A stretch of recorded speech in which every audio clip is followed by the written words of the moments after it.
Doctor del Castillo, maestro Solano, Carlos Alonso y nuestro invitado que vamos a presentarlo un momentico.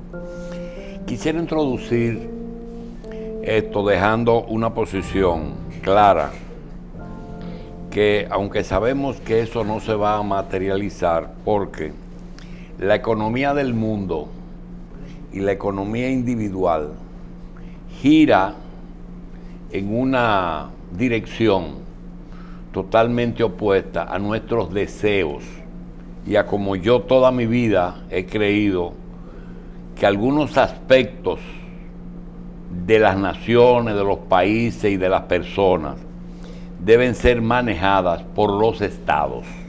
Me refiero, el tema migratorio, yo creo que el mundo es uno y que sobre el planeta Tierra, los 7.000 que habitamos hoy día ese planeta, deberían de tener derecho a circular en todo el planeta sin restricción.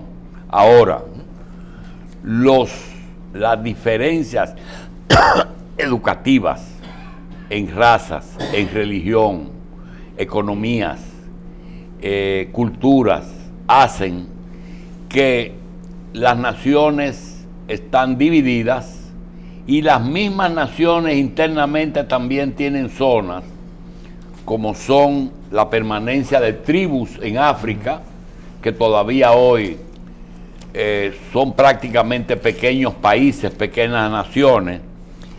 Desgraciadamente, eso no se va a materializar porque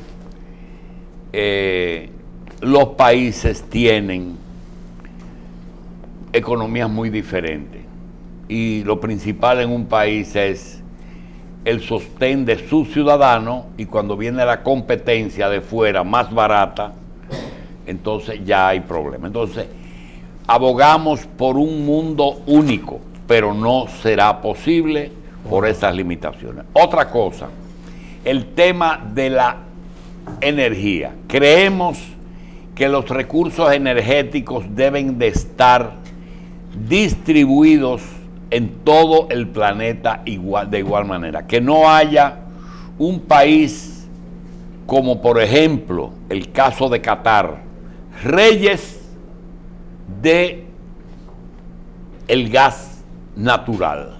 Sin embargo, Qatar es la cuarta parte de República Dominicana. Para que tengan una idea, es más o menos Puerto Rico. Y Qatar tiene el reinado del gas en el mundo. Los países árabes son los que manejan la economía. Y Venezuela, que es el segundo o tercer productor, es un país que está en crisis. Entonces son cosas que no tienen mucho sentido ni mucha explicación. Creo que los recursos energéticos deben estar disponibles para todos en forma igual. Entonces va una, migración y energía. Educación, entiendo que es responsabilidad del Estado la educación primaria y lo que decíamos, hasta que sea un bachiller, formar un bachiller debe de ser una función del Estado. Finalmente, otra función del Estado, otra función del Estado debe ser la preservación de los recursos naturales. Todo lo que sea ríos, aguas y reforestación, eso es responsabilidad de él, debe ser responsabilizado. Y finalmente, el tema de la salud. No debe de haber una salud para pobres y una salud para ricos, ni una enfermedad catastrófica, todas las enfermedades son catastróficas. Todo ciudadano debe de tener acceso a servicios médicos por una razón muy sencilla.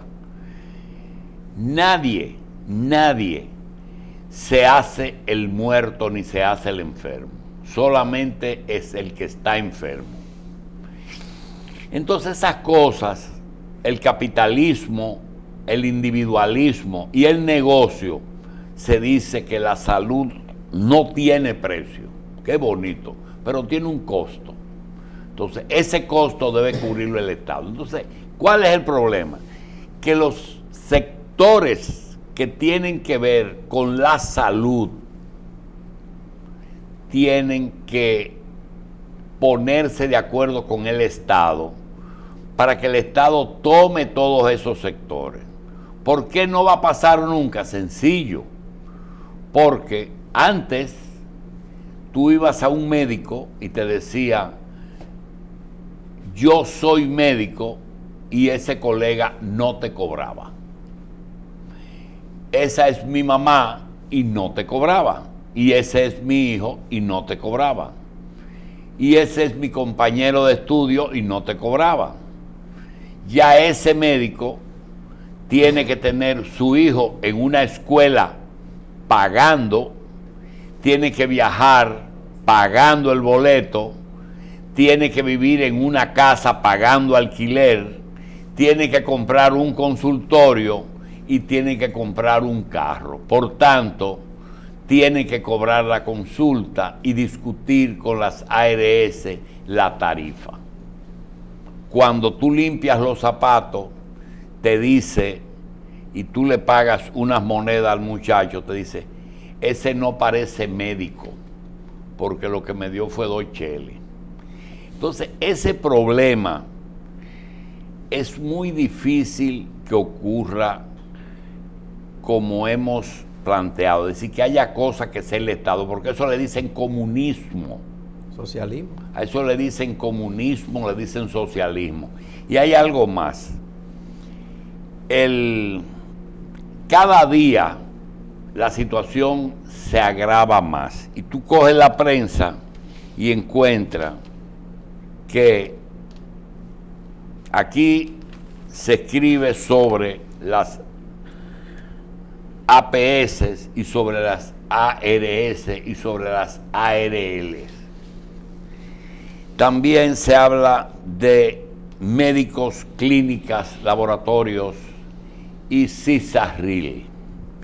Nosotros hemos invitado, y vamos a tomarnos posiblemente todo el programa, en conversar con el doctor Hernández. El doctor Hernández, Félix Hernández, tiene una condición que no es muy común ni en los médicos ni en los dominicanos. El doctor Hernández es médico. El doctor Hernández es político. El doctor Hernández es miembro del partido del gobierno. El doctor Hernández es nativo de una zona en que nació y ejerció la medicina toda su vida.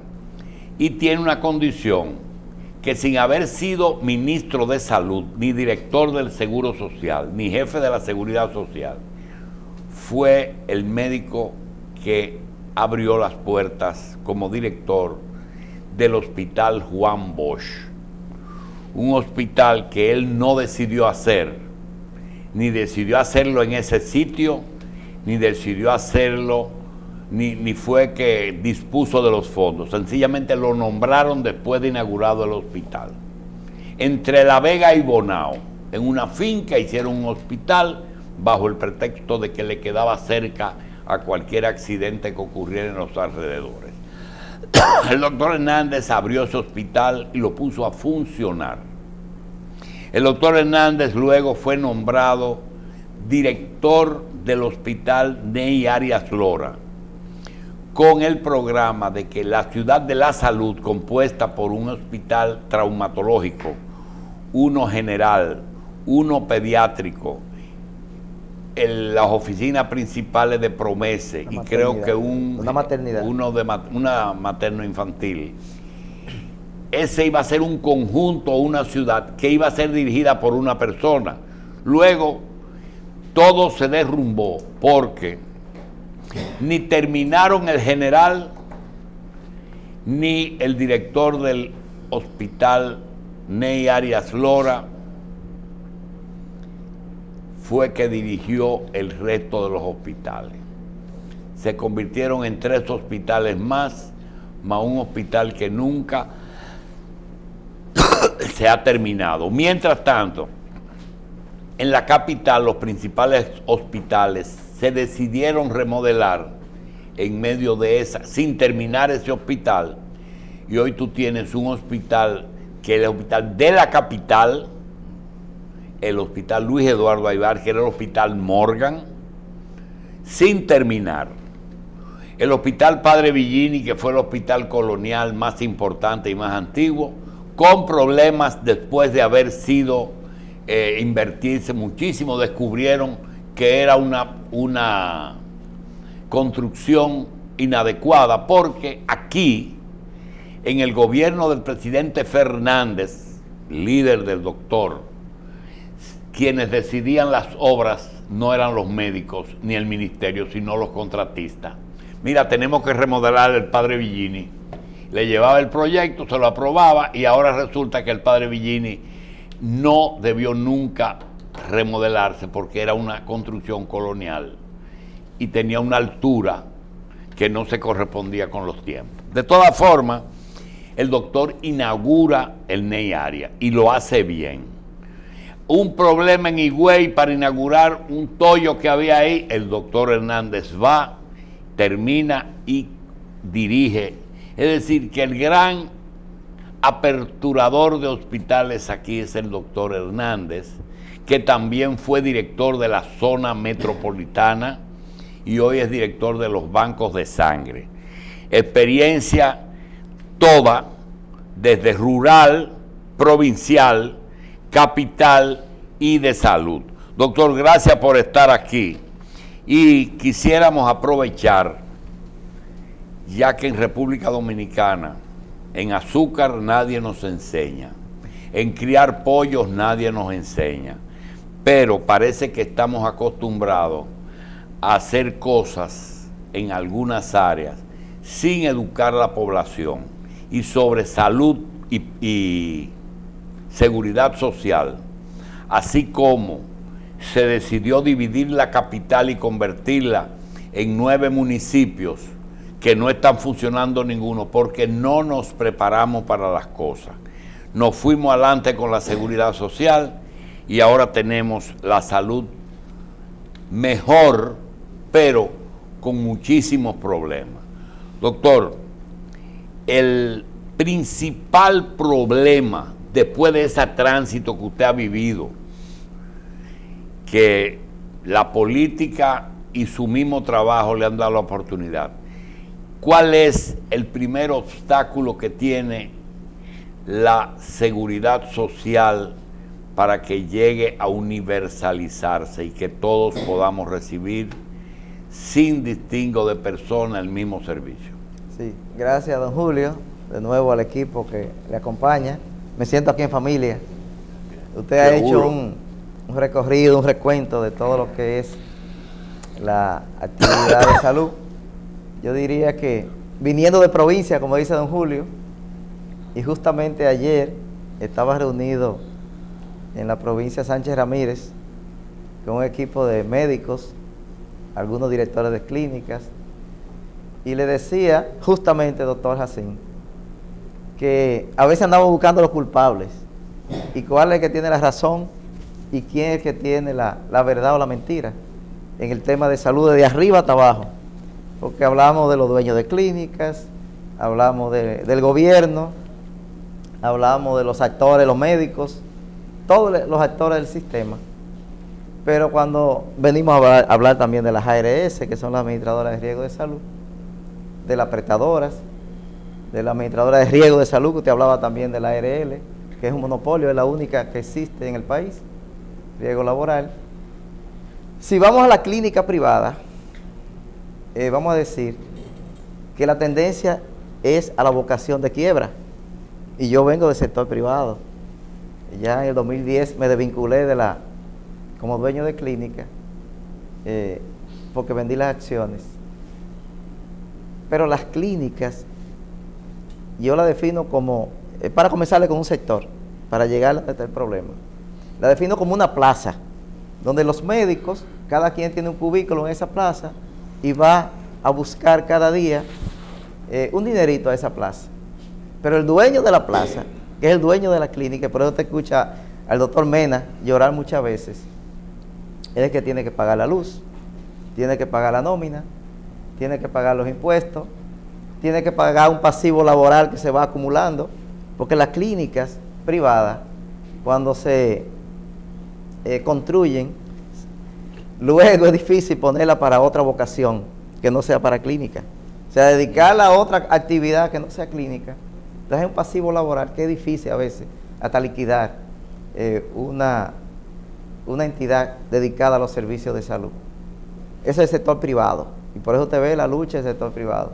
Pero la administradora de riesgo de salud también tiene sus riesgos, son empresas. Y a veces escuchamos, tanto el colegio médico como las clínicas, y recientemente participamos el jueves en una actividad de la clínica privada y el colegio médico y todos los actores del sistema, donde ellos decían que tenían que eliminar las intermediarias, las ARS, pero son empresas privadas que hacen negocios, y como la salud también se ha convertido en un negocio, ellos participan de ese negocio. Y quizá un gobierno que no sea de la línea democrática como los gobiernos que tenemos nosotros, pudiera tomar una medida, pero en definitiva son empresas libres del mercado.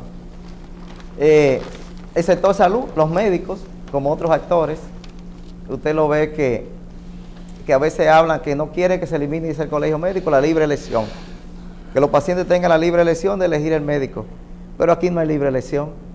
Cuando un paciente dice, bueno, doctor Cristino, hace una consulta, entonces le dice, no, pero el doctor Cristino no está, no tiene código con mi ARS, y el paciente no tiene la libre elección de elegir a Cristino porque no está en el código de una ARS de la Comunes. Entonces, usted viene a ver, la pregunta que me hace don Julio, muy importante, es ¿dónde está el problema? ¿Qué yo le decía a esos médicos allá de la provincia que estamos reunidos? Es el tema de cómo nosotros vincularnos uno con el otro. ¿Qué es lo que estamos haciendo? Cada quien poniendo un colmadito aparte. Por ejemplo, en mi provincia que yo comencé a ejercer. Yo quiero interrumpirlo para decirle lo siguiente. Doctor Félix Hernández, con usted tenemos un problema similar con nuestro contertulio, el doctor Hanna, porque tienen una doble condición, sí, una de triple condición. Primero, son ciudadanos dominicanos que pueden estar enfermos en cualquier momento. Pueden enfermar, él acaba de enfermar y curarse. Yo vivo en constante chequeo y tratamiento, supongo que ya usted está en esa etapa. Así es. Pero esa es una condición. La otra condición es la de médico. Y ese médico tiene diferentes, digamos, pies. Tienen un pie en el sindicalismo. Sí. Tienen un pie en el partido político que dirigen o que es dirigido. Y tienen un pie en la ética, y tienen un pie en su propia economía. Entonces, para un médico es bueno que se explique que para usted no puede venir aquí y decir que la clínica está equivocada porque no quiere que la atención primaria funcione fuera de la clínica, sabiendo usted que una clínica tiene una inversión en la clínica. Por ejemplo, el doctor que usted mencionó, ajá, ese doctor, si quiere hacer un parqueo para esa clínica, le cuesta $2,000 el metro. Así es. A la ginecobstetricia. Paga 1.200.000 pesos de luz sin la planta y los servicios. Hay una cosa que no se menciona, que es la renovación de equipo. Así doctor, cada año la resonancia magnética cambia y cuesta más dinero cambiarla. Y esa resonancia o ese rayos X ya es digital. El tomógrafo. O el tomógrafo. O el mismo sonógrafo, que dice, un sonógrafo es barato. Un sonógrafo nuevo vale $98,000. El arco en sede, ¿verdad? Si es abierta o cerrada la resonancia magnética. Entonces, ese médico que no quiere la atención primaria es porque quiere que ese paciente llegue a la clínica y ahí mismo se le hagan los análisis, la imagen se interna y lo operan. ¿Cuál es el temor que tienen las ARS? Las ARS tienen el temor de que ese paciente se le hagan cosas que pueden posponerse y que ese problema se resuelva en el consultorio con saca la lengua, tómate esta medicina y vete para tu casa. Y todo no se resuelve así. Entonces, ese es el médico que está en atención primaria y que la ARS quiere que se le haga lo menos posible para que la factura llegue y no tener que glosarla. ¿Qué es glosarla? Rechazarla bajo cualquier pretexto o para no pagar o para pagar más tarde. Entonces sabemos que para usted tener que fijar el problema no es fácil, sí. Pero si usted quiere haga algo, sí. Díganos dónde están los problemas. Es justamente donde voy. Usted ha hecho el diagnóstico en la parte privada, porque déjeme decirle, la parte pública, se lo digo con mucha propiedad, ha avanzado más que la parte privada.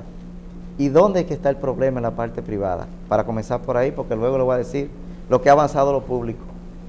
Es saberse articular y armonizar. Por ejemplo, en una provincia pequeña, ¿qué hace una provincia pequeña o un municipio con instalar 3 clínicas, cada uno un tomógrafo? ¿Qué están haciendo? Nada. Porque no hay técnico ni médico que lea la tomografía. No, ni la gente que lo indique.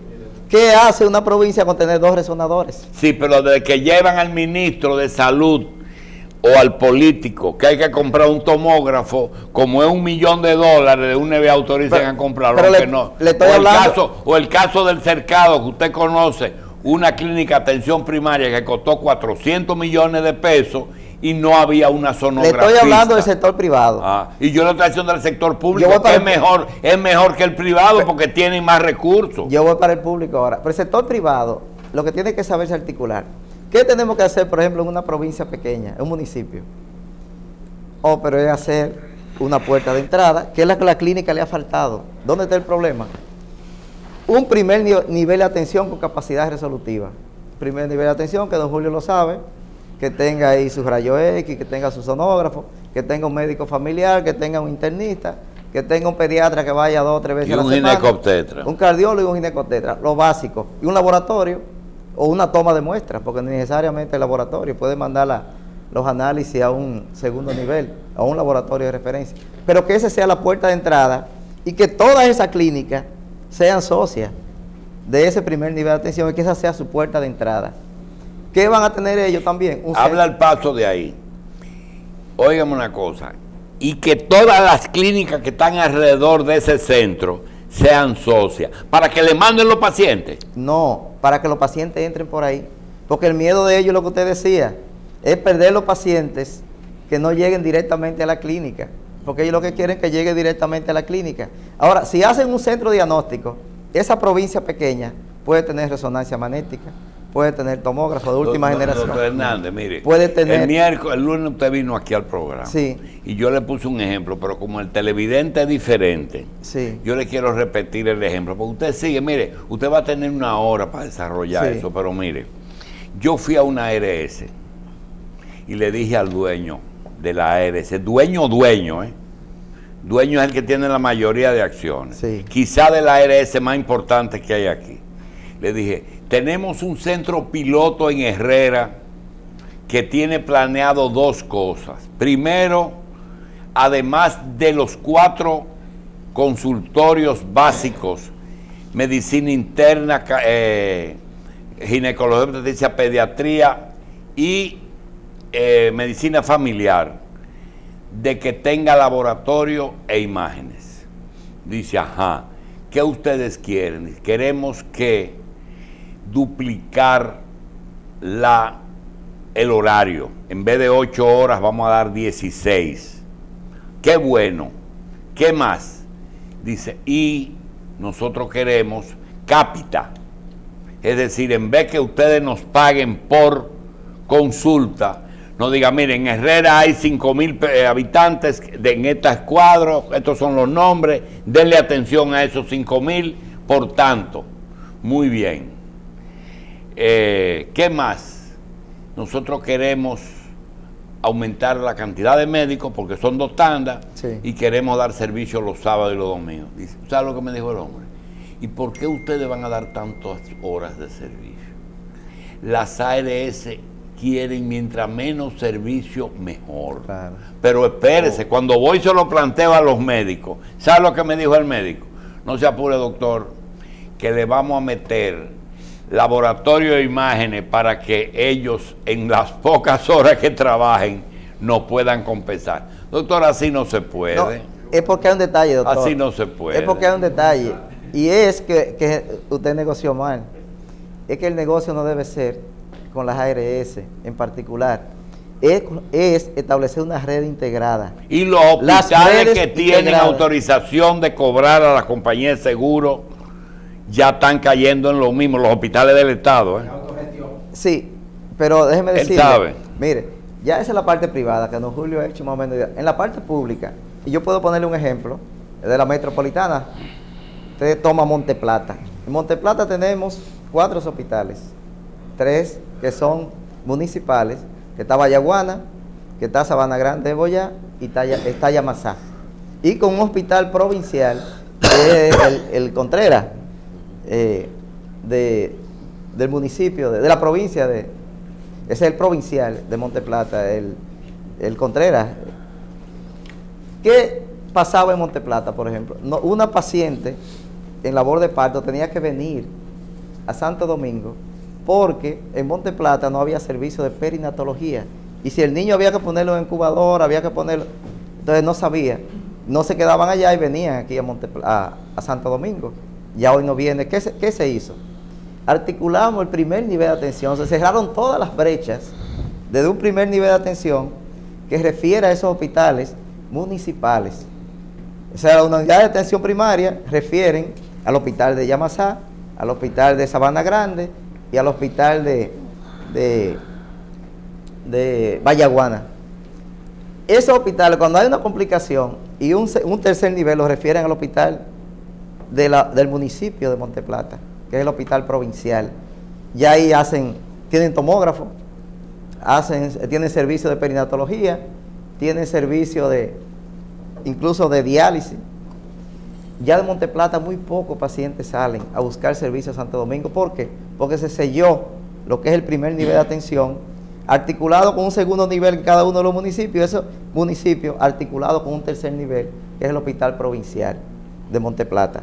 Entonces, le digo ese ejemplo a lo público, porque el público ha avanzado más que el sector privado. ¿Qué le pasa al sector privado? Como yo decía, que cada quien está mirando un negocio particular. Guerra de intereses. Esos negocios particulares han hecho y van a hacer que las clínicas privadas se hagan muy difíciles de mantener si no hay una articulación con un primer nivel de atención. Que ellas se unan de manera en sociedad, muchas de ellas, para poder negociar como una red integrada de servicios de salud. Y es lo que, doctor Jacín, cuando usted tenga varios centros de primer nivel, que no es con la ARS, usted se articula con la clínica privada y usted le oferta ese servicio a la clínica privada, que usted va a hacer en sociedad con ellos una puerta de entrada, y que ellos son parte de esa puerta de entrada. ¿Y por qué las clínicas privadas no ponen los centros de atención primaria fuera de su local? Porque no han tenido la visión, pero el momento lo vas a llevar a eso. Tiene que ser así, ¿verdad? Tiene que ser así obligatoriamente, porque van a quebrar las ARS. Ya en Colombia usted ve que de un paquete de ARS que habían, ya están quedando como 8 ARS en Colombia. Aquí usted ventila que queden 3 grandes. ¿Por qué? Porque SENASA y Humano. No, SENASA es público. Bueno, pero usted son las más grandes. Usted tiene Humano, Universal y Pali, sí, que son 3 entidades que están ligadas al sector financiero. Y es cierto que las clínicas se oponen a la implementación del centro de atención primaria. ¿Le afecta económicamente? ¿Le merma pacientes? ¿O es que ellos quieren que cuando los pacientes vayan a la clínica sean una alcancía a la que se pueda explotar y sacarle beneficio? Pero es una visión, como yo decía, errada. Yo no diría tanto que se oponen. Ellos dicen, y el colegio médico, que entre por por el régimen subsidiado, pero que ya entró. El régimen subsidiado entró porque ellos van a la unidad de atención primaria y van a los hospitales. Los que van a los hospitales de unidad de atención primaria son los centros de atención primaria no producen economía en el sistema. Es que la atención primaria es una estrategia que tiene que ver con la prevención y promoción de la salud, que tiene que ver con los pacientes crónicos, diabéticos, hipertensos, pacientes embarazadas, tiene que ver con formar los clubes de diabéticos, de hipertensos, embarazadas, tiene que ver con formar los promotores de la salud, que le lleven los medicamentos a esos pacientes crónicos para que no lleguen a una etapa terminal y que sea más difícil el tratamiento. Porque don Julio planteaba, con mucha propiedad, es que cuando se capite, y por ahí es que va el tema, que le den un dinero para él manejar X cantidad a una población, él va a luchar para que esa gente no vayan a un segundo ni a un tercer nivel de atención. ¿Y cuál es la opinión de la ARS, de los centros de atención primaria? Excelente, porque eso le va a economizar a ellos también gastos. Porque ahora cuando van directo, ellos no lo implementan. Es que no son ellos, porque aquí la ley no permite que tú seas prestador y seas asegurador. No es el caso de Colombia, por ejemplo, que una administradora de riesgo de salud puede tener una prestadora de servicios de salud. Aquí se cuidó con eso el colegio médico, una conquista, y por eso surgió SENASA como una ARS pública. ¿Qué tenemos que hacer? Bueno, los empleados públicos, que hay muchos de ellos todavía en el sector privado, tienen que ir a SENASA como para alimentar lo que es la ARS pública.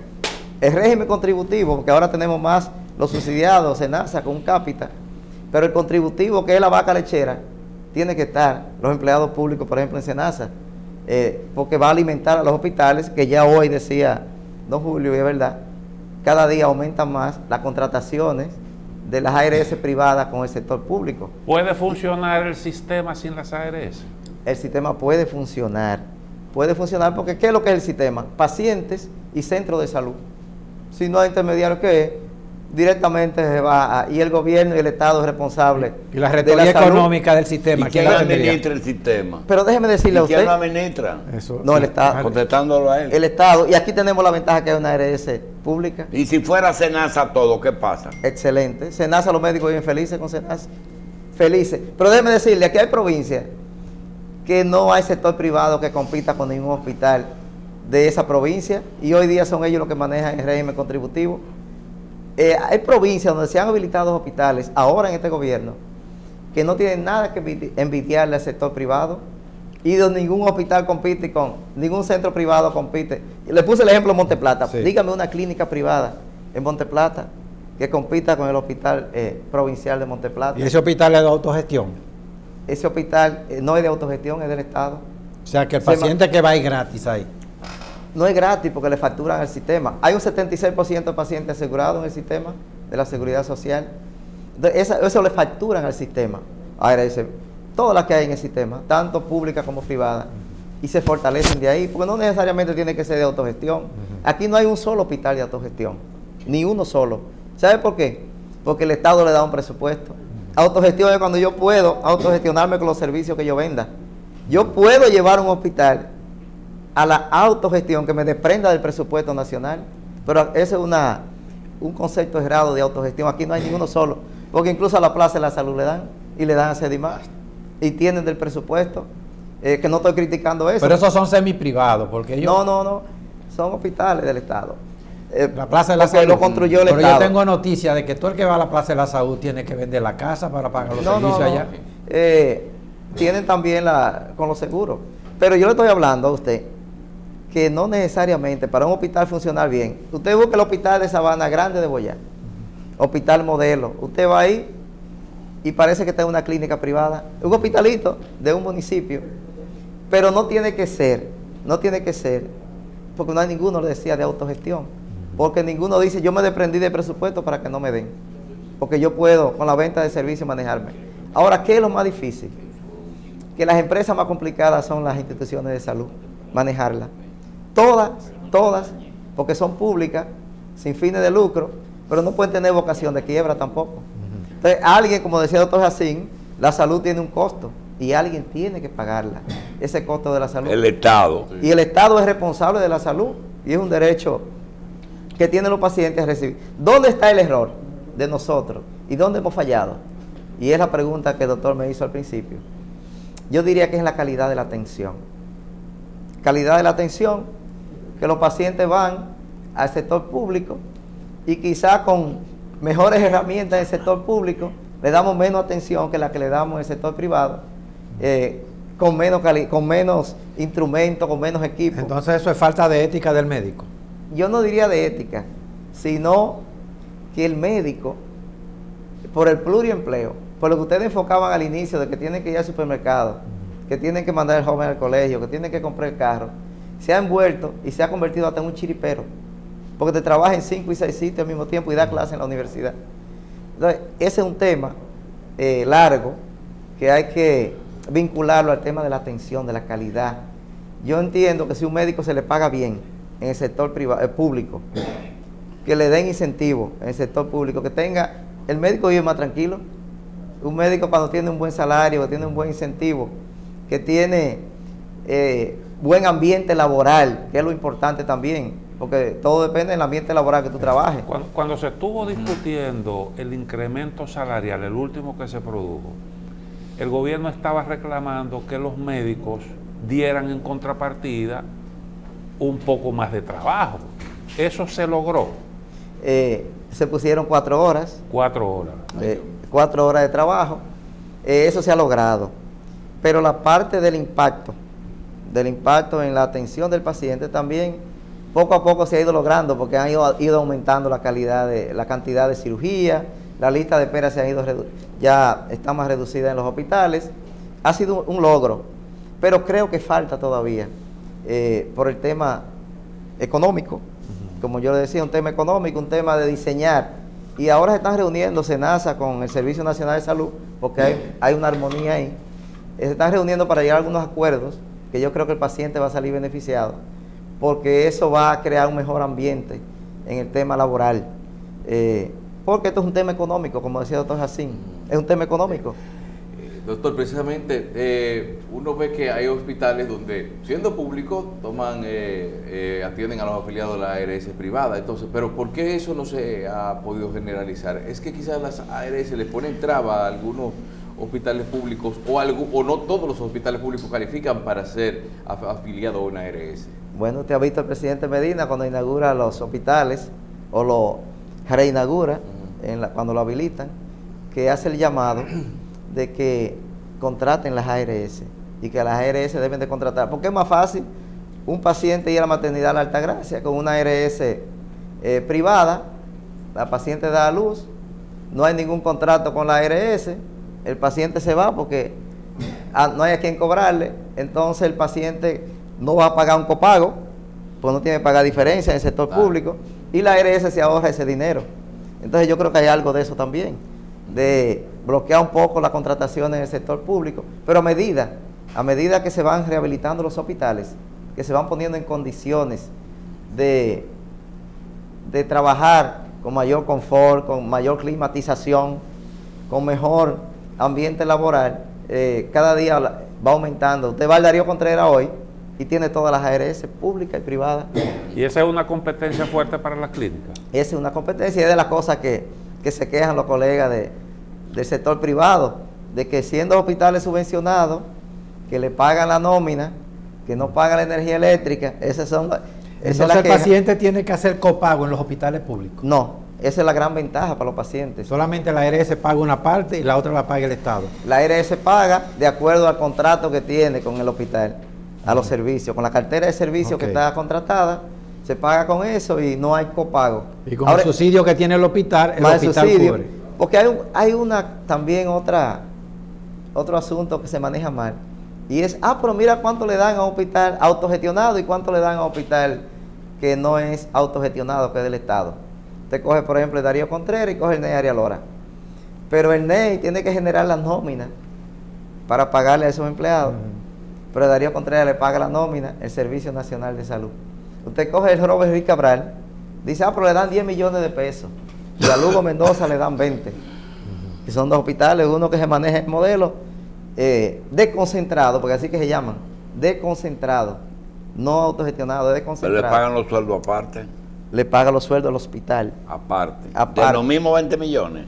Tiene que pagar los sueldos del hospital, tiene que comprar los insumos, materiales, pero a este le pagan la nómina y le pagan una subvención. Entonces, cuando usted suma, ¿Por qué, doctor, yo oigo tanta queja en estos días? Muchas quejas, porque a los medios van quejas Sí. de la Plaza de la Salud, que entienden que ellos deberían de cobrar un poquito menos de lo que cobran. Bueno, en la plaza, usted sabe que es una plaza. Y Balaguer hizo la Plaza de la Cultura, hizo la Plaza de los Deportes y hizo la Plaza de la Salud. Usted sabe que hizo ahí la Plaza de la Salud con un complejo de hospitales y hizo también la parte de apoyo diagnóstico que era Sedimar. Sedimar. ¿Qué pasó? Que entraron en una competencia porque Sedimar también hospitaliza, Sedimar también opera, Sedimar nada más no es apoyo diagnóstico, sino que se convirtieron en un terreno y se deslindaron. O sea, hay 2 hospitales en el mismo sitio. En 2 hospitales, que era lo que don Julio decía, el concepto de ciudad de la salud, allá en Villamella, Sí. que fueran 4 hospitales con una dirección general y unidades dirigidas por sus directores, pero con un consejo de administración. Más o menos, tú haces economía de escala en las compras, tú tienes un solo complejo de seguridad, tú nombras un personal de seguridad, un personal de limpieza, y eso abarata la... Entonces la plaza, que son complejos de hospitales, también tiene sus gastos. El HON de Santiago cubrió las deudas que tenía con el Estado, es un hospital privado ya. ¿Perdón? El hospital, el HON de Santiago. Ah, ese es otro ejemplo. Si no va en auxilio el presidente Fernández en una ocasión, eso estaba parado. Porque las instituciones privadas... Porque el gobierno fue que acabó haciendo el hospital. Claro, claro. Con 25 millones de dólares. Sí, pero llegaron hasta 10. Fue como 9 o 10 millones nada más. Entonces, ellos no le deben al Estado. No sé hasta dónde esté la deuda, pero sí sé que el Estado fue parte de accionista.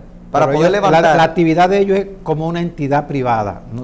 No tiene subsidio o preferencia con los pacientes porque el Estado tiene inversión. Pero tienen un departamento de asistencia social, parecido así como la plaza, pero es más privado. Ese sí tiene la vocación de privado, no como la plaza y los otros hospitales. Okay. Porque la plaza, es como le decía, fue hecha por el Estado y recibe una subvención. Ahora, cobran, y es verdad, facturan, pero también la plaza tiene un departamento de asistencia social que los pacientes que no tienen recursos también lo exoneran por ahí. El caso de los extranjeros que demandan salud, ¿qué representa eso para el Estado Dominicano? Para el Estado Dominicano, y usted ve, hay un análisis ahí que hace el periódico hoy, lo vi. Realmente es una carga, alrededor de un 25% de presupuesto se va a esa inversión, que otro de los problemas que tienen los hospitales públicos, la gran cantidad de pacientes extranjeros que acuden y la salud no le puede negar.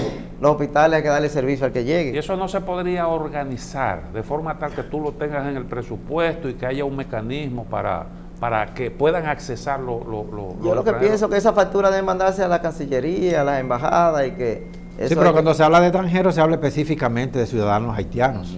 Sí, pero hay de la gran mayoría, ¿verdad? Aquí hay de todos. Eso es lo que hay que cuantificarlo y cada factura mandarla y buscar mecanismos de cobro. Porque la salud, como decía el doctor Jacín, tiene un costo.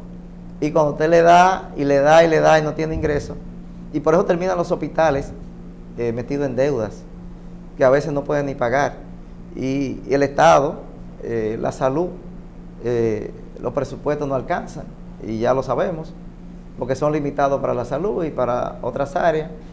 Y yo pienso que de todo un poco, y que todo el mundo tiene la razón, y que todos estamos envueltos en esta maraña, tanto el sector privado, las ARS como prestadora, también la prestadora de servicios de salud, los médicos también buscando cómo sobrevivir y tener mejor ingreso, y los pacientes, que en definitiva son los actores más importantes y fundamentales, que deben recibir un trato humano, un trato oportuno, y que reciban adecuada medicina en el momento adecuado. Y yo creo que es lo más importante. Doctor, 1000 preguntas para ver si se puede mejorar un poquito. Número 1, ¿podría lograrse que el Banco de Reservas, a través del Fondo de Pensiones, pueda financiar a un grupo de médicos? Se juntan 30, 40 doctores en medicina, habilitados todos, con su especialidad todas, sí, y le financie un centro de atención primaria. Pero la ley prohíbe que los fondos de pensiones se usen para mejorar la salud de las personas, porque el sistema de salud dominicano está hecho para personas jóvenes y sanas, no está hecha para viejos ni para enfermos. Es una cosa que está bien establecida, porque es un negocio y los negocios tienen que ser rentables. Sí. Sí, es así. Es triste y feo decirlo. Ahora, Así que los médicos sean los dueños de la atención primaria, ¿usted lo vería bien? Claro, debiera, es lo que le decía al inicio. Si se reúne Clínica Ginecología Obstetricia, la Abel González, la Abreu, toda la clínica grande. No, yo digo los médicos. Sí, pero déjeme decirle, porque están compuestas. No vaya, yo voy donde Mena y le digo, Mena, vamos a hacer un centro de atención primaria a 2 esquinas de aquí. Sí. Y ese centro va a hacer un acuerdo con ustedes. Si hay que hospitalizar a alguien, se le manda a ustedes, pero sin forzar la hospitalización. Por eso yo le hablaba de las redes integradas de los servicios de salud. Seguro. Tiene que haber redes públicas y privadas, porque la pública, en lugares donde no tiene las herramientas necesarias, tiene que auxiliarse de la privada. Sí, pero usted Entonces, dijo, hay que hacer redes y integradas. no fue lo suficientemente abundante cuando dijo, ¿cómo es posible que un centro de salud de atención primaria que tenga un local que pague alquiler, una luz que pague a la corporación, una nómina que le garantice a los médicos un sueldo más un incentivo por el copago, es decir, una serie de cosas, impuestos, eso, el hospital de Higüey o el hospital Ney Arias que usted dirigió, no lo paga, doctor. Sí. No lo paga, no paga la luz, no se lo carga. Entra el dinero de la ARS, los 300 pesos por consulta, menos el 10% que es 270, y le queda casi todo al grupo como lo dirige el director. Los médicos no van a invertir en centros de salud, porque sería un problema para ellos. Los médicos, ¿Por qué sería un problema? porque viven mejor Trabajando para otro. poniendo los honorarios. Trabajando para otro. Poniendo los honorarios. El dueño de la clínica, y el grito de algunos colegas, dueños de clínica, es porque, como yo le decía al inicio, tienen la carga, esa carga que usted dice. Ahora, ¿qué tiene que sentarse a reflexionar? Y es un mensaje que yo le doy aquí humildemente, viniendo del campo. Es los niveles de complejidad. 10 clínicas grandes en Santo Domingo tienen que ponerse de acuerdo y decir, 10 centros y sociedad todito. no, y decir, mira, en el tercer nivel de atención van a quedar esta y esta y esta, que son las que van a manejar cuidados intensivos, altas complejidades. Segundo nivel van a quedar esta y esta, y el primer nivel lo vamos a articular en una red integrada de servicios de Eso salud. debe ser así.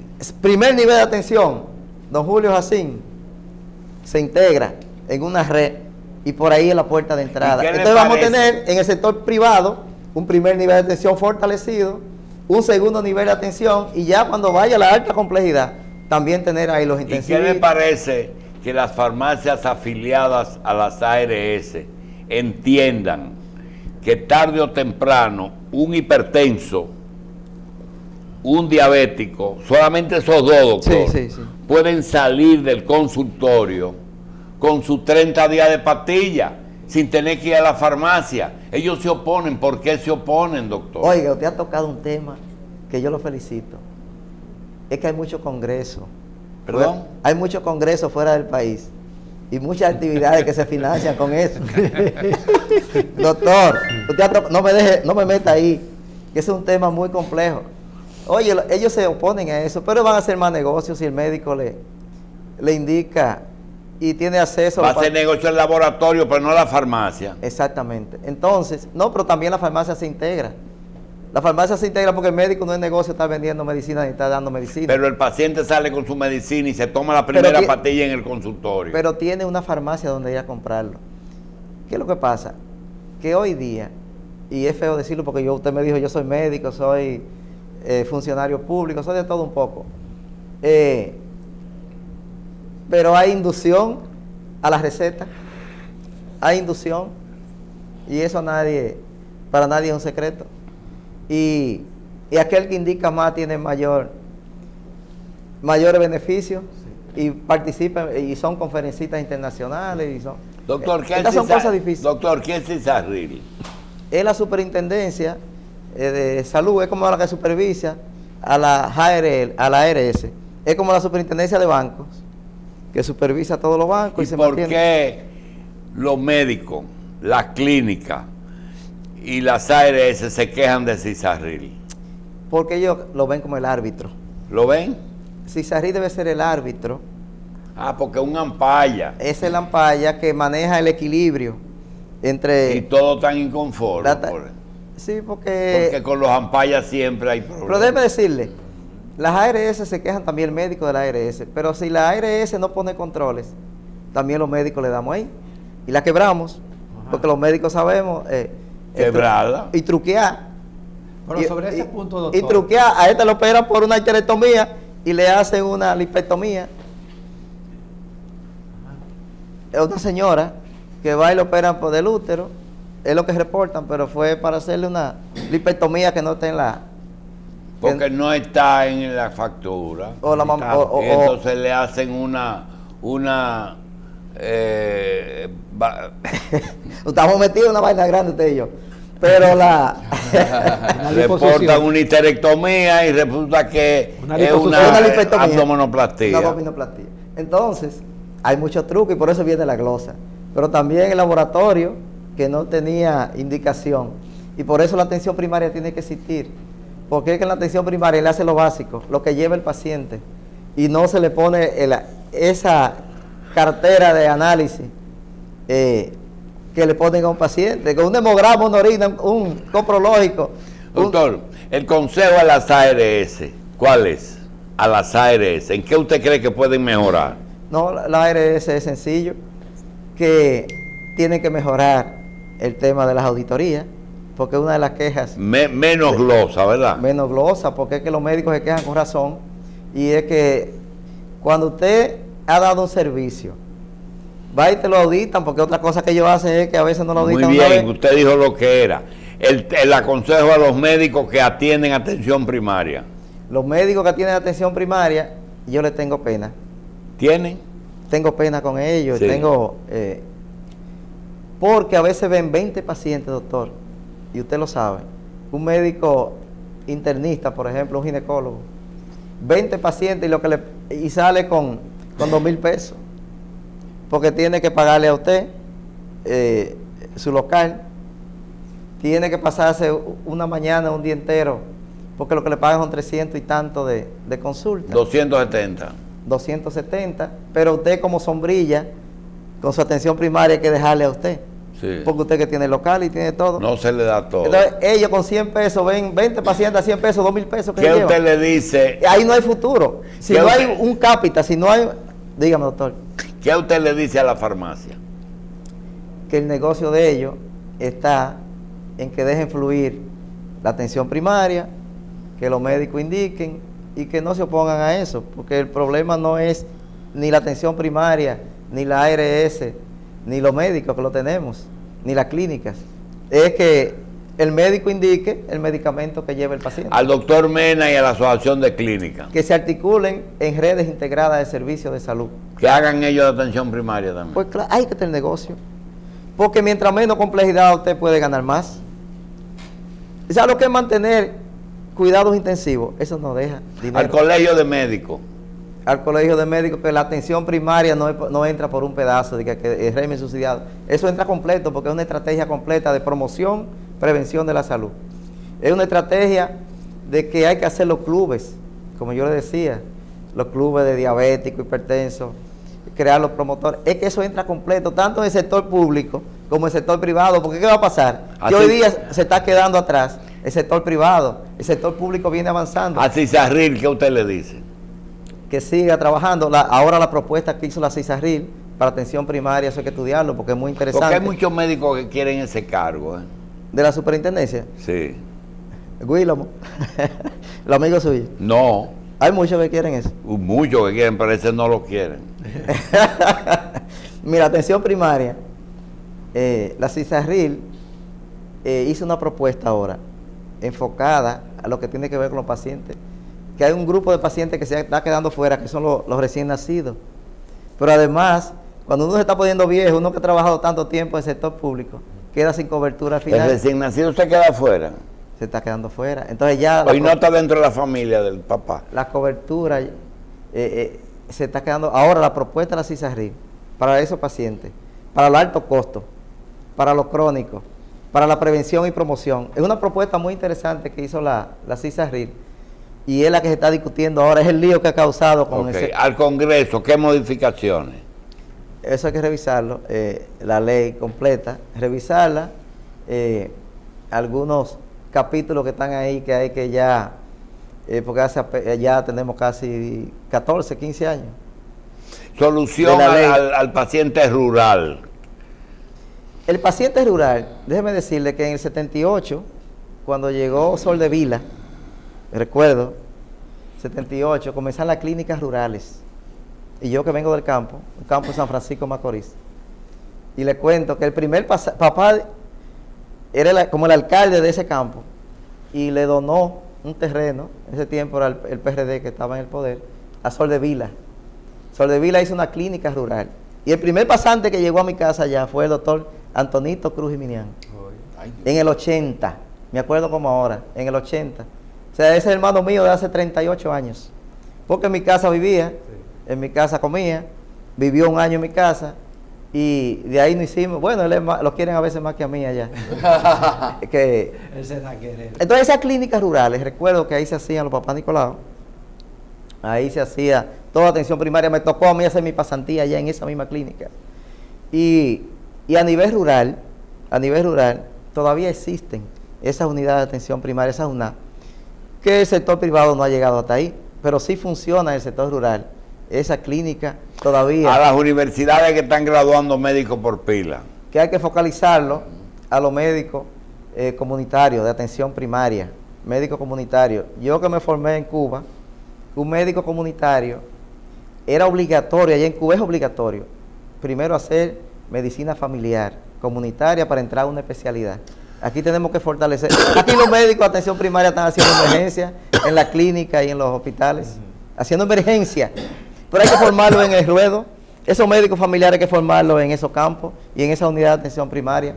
No formarlo en los hospitales, porque hay que crearlo con la vocación y con la integralidad de que aprendan a hacer las fichas familiares, que sectoricen esas fichas familiares, que sepan cuántos pacientes existen en una comunidad, cuántos tienen vacuna puesta, cuántas embarazadas hay, cuántos pacientes hipertensos hay, cuántos diabéticos hay, cuántos pacientes crónicos, porque eso es lo que le va a dar. Doctor Hernández, la seguridad social dentro de su presupuesto no está, que lo que usted hizo esta noche lo hagan difundiendo todas esas ideas y educando al país para que entienda lo que hay, no nos pasemos todo el tiempo discutiendo. Totalmente. Hay un porcentaje. Totalmente de acuerdo. Para educación. Para educación del público. Pues claro, pero la ARS tiene un capítulo obligatorio de prevención y promoción, pero ellas se promueven ellas. No, yo creo que se promueven ellas. Entonces, hay una que promueve el dueño. Lo que yo le digo es que con este capítulo de promoción y prevención, eso es fundamental. El Ministerio de Salud, por ejemplo, con salud colectiva, que tiene que ver con los programas de tuberculosis, dengue, sarampión, malaria, cólera, vacunación, todos esos programas, tuberculosis, eso tiene que estar enfocado. Doctor, y a la promoción. Una persona va a una farmacia que siempre va con el estrés, que llaman a la ARS, a la aseguradora, dicen, ellos no autorizan eso, no autorizan, tú vas a comprar 4 medicinas y tienes que pagar 2 y las otras tienes que hacer copago. ¿Eso se ha mejorado? No, eso sigue igual, porque también es un asunto importante que hay que conocer, y es que tenemos una sábana que cada quien está, como decía el viejo mío, jalando un pedazo para arroparse, y como la sábana no es muy grande, el presupuesto que hay en salud tampoco es grande. Y el médico es consciente de que lo que está recetando, no debe estar consciente de que lo que receta debe ser proveído por la ARS. No, en esa parte el médico lo que quiere ver es que el paciente se sane. Y si la medicina es muy cara, el paciente no puede comprar. Y si aparte de eso, hablaba el doctor Jacín, que que hay un laboratorio que es más contento con él que el otro. Sí. Bien. También Doctor Hernández, gracias. Y tiene que venir más a menudo. Yo soy para- suyo, don Julio.